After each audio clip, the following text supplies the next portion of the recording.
Evo idemo put Paga. Tu ćemo napraviti neki presjek otoka kroz priču o hrani i vinu. Biće razno raznih zanimljivih stvari od sjevera do juga. I to je to.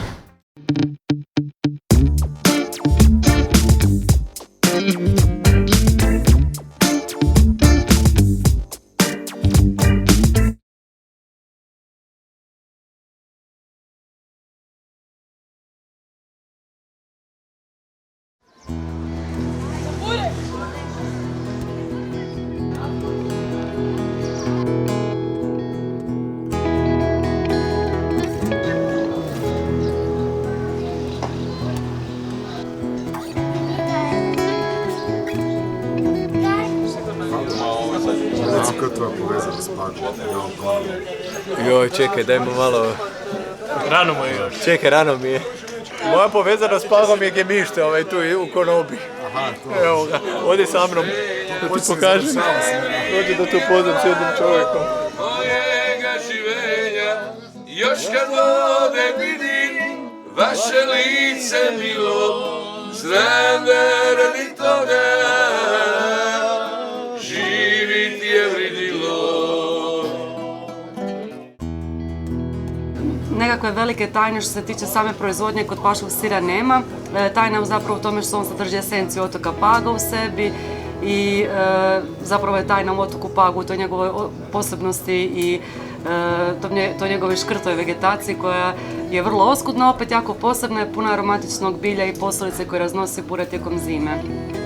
I to je ono što paški sir, mlijeko paška ovca, time i sir čini posebnim u svakom smislu. I ono što je isto jako posebno kod paškog sira je to što se on može jedino proizvesti na otoku Pagu i nigdje drugdje. Sva tri su različite. Da, ovo su različite zrelosti sira. Koja je priča? Prvi je, znači i tako nekako se i preporuča konzumacija da se prvo proba ovaj najmlađi sir, onda ovdje imamo nešto stariji i baš stari sir. To se vidi odmah na prvi pogled se vidi razlika. Ja moram reći da su za mene mladi i stari paški sir dva potpuno različita sira. U biti to je isti sir, ali oni se razlikuju i na prvi pogled i što se tiče izgleda i teksture i što se tiče svega. Mlađi je puno svjetliji, puno je mekši, puno je lakši, dok je stariji puno pikantniji, puno je tvrđi, puno je jači. Mladi sir on zrije do 6 mjeseci, od 6 mjeseci nadalje se klasificira kao stariji sir, međutim ovaj je stariji i više od 6 mjeseci, tako da o ukusima se ne treba raspravljati, neko više voli mlađe, neko starije, ali nekako ja volim stariji sir i mislim da s njim je nekako kao i sa vinom, ono što je stariji to je bolje.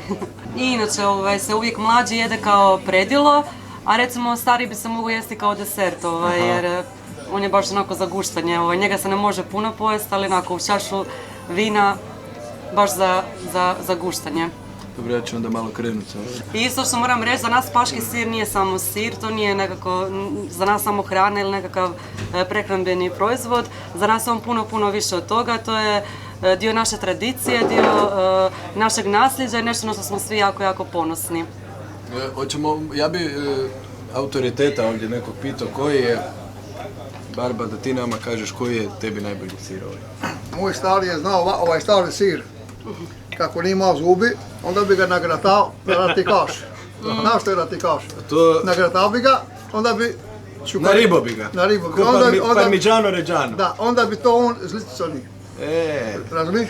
Da. Ili bi tvrdi, pa nije mogo, da. Ili bi on ovo na ploču stavio, na špaku. I onda malo da ga pusti. Onda on se omekne i onda bi mogao, znaš. Da.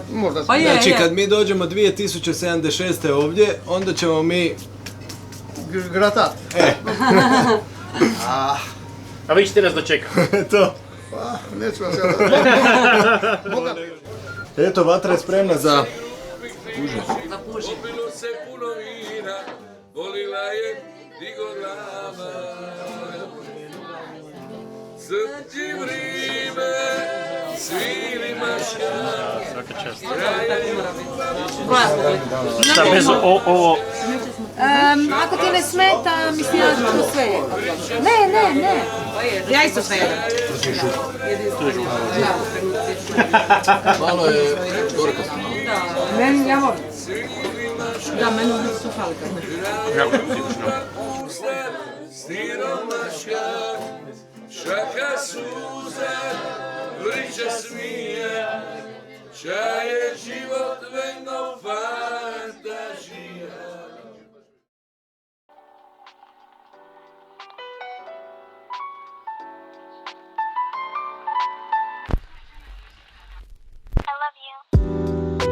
Došli smo u Pag na doručak. Naručili smo baškotin. Sad ja nemam pojma šta je to, ni na koji način se jede, ali zato imamo Ivu koja je s Paga koji će nam reći. Dobro jutro. Dobro jutro. Ovo nije tradicionalni paški doručak jer se baškotin kod nas uglavnom jeo popodne. S njim su se dočekivali gosti uz bijelu kavu i to onu tursku s dosta mlijeka.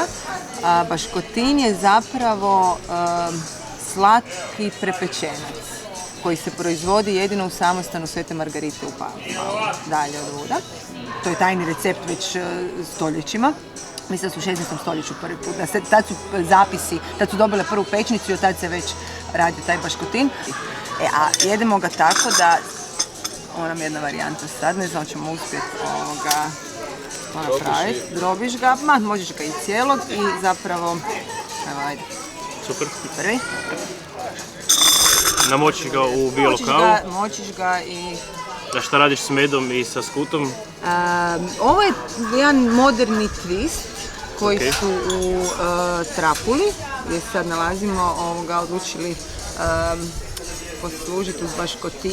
Recimo da je to neka kombinacija paških okusa, skuta je meki ovčji sir, izvrsnog okusa. Ja zapravo ne znam kako bi ja sad to...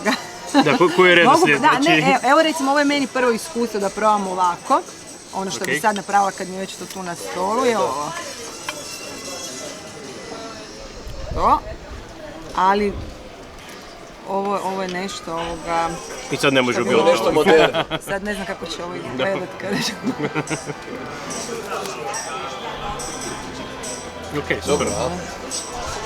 Čekaj, a može se i sa rakijom, sam čuo. Tunkat.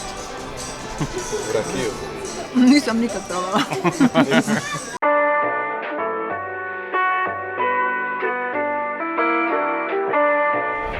Jedan izvorni pažanin, naš dragi prijatelj Suliman, ili ti Šuliman ili Suliman. Nije ti Šuliman, nego je Šuliman.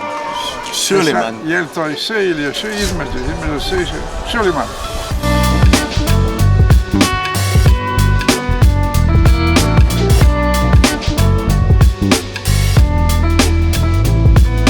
On će nam pomoći, znači da frazeme i neke dosjetke s Paga pretvorimo u pravo pašku, a ne onako kako ja čitam. Ja ću ih par pročitat, a on će me ispraviti da vidim. Nima više alamaka. Nima više alamaha. Alamah. Alamaha to znači mukte, badava. Nema dobitka bez rada. Nema dobitka bez lavora. Bez lavora. Šit kušin. Šit kušin. Šit kušin. To je zanimljivo, pogotovo je sad. Šit, kad šiješ, imaš, paška čipka se šije, iglica i iglon i koncent se šije na kušinu, na malome jastučiću. Znači, to je zapravo izrađivati pašku čipku. Šit kušin. Šit kušin.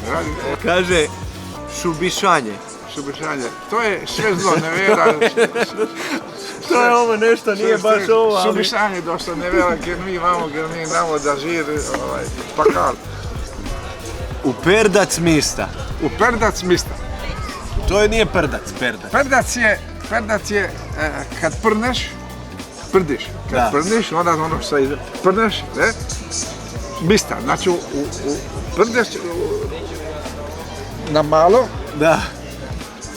To je znači mali prostor. Mali, pa kako? Pa Suliman sve zna od riječi do riječi, ovo je nevjerojatno. To ti malo mista. To kaže, da, vrlo mali prostor. Mali prostor, malo mista. Perdac mista, znači kad prdiš u malo. kako se ovi Barbe i Nane tu po Pagu pozdravljaju, kaže Pajen Bog. Fajen Bog.